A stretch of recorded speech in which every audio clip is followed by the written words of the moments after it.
evening, we reported Manchester United's interest in the Brighton midfielder Carlos Baleba. Let's just bring you a Brighton perspective on that, because the chief executive, Paul Barber, has been speaking at a fans event this evening, and I said that fans, Arsenal, Tottenham, Liverpool supporters have had reason to cheer, which you've highlighted. What do you make of United's approach, United's stance this summer?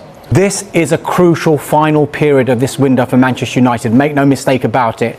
And it's a crucial period not only for the club, but also for the fans making all of this noise on social media on how they perceive Manchester United Football Club. Crucial period. Cavi, on the... But leaving it late, fact. We didn't foresee agents' fees and personal terms admittedly taking so long, but they're viewed not to be a problem anymore. We know that the biggest problem is going to be the club's talking over £108 million fee and how they can negotiate that. So how should we view the situation now? Look, the alternatives to... They have a full agreement with the transfer of the midfielder.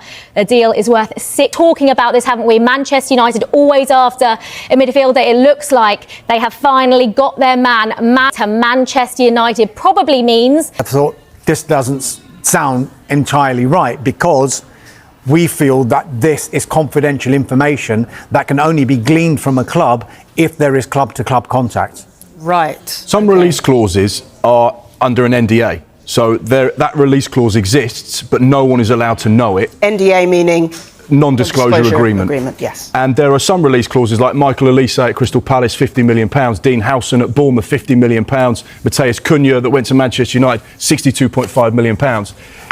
That is a public release clause. People know that, the agent's allowed to discuss that, but there are some release clauses the agent is not allowed to tell anyone, and it feels like, reading between the lines, this is one of those situations where that detail in the contract is not allowed to be told. That's written but not said. Okay. And I think that's where Tottenham Hotspur have approached this. It's very difficult in transfers in particular to keep, you mentioned it before, everybody talks to everybody else. So it's how certain bits of information has been transmitted to certain parties, and whether it was done in good faith or whether it was done where it shouldn't have been done.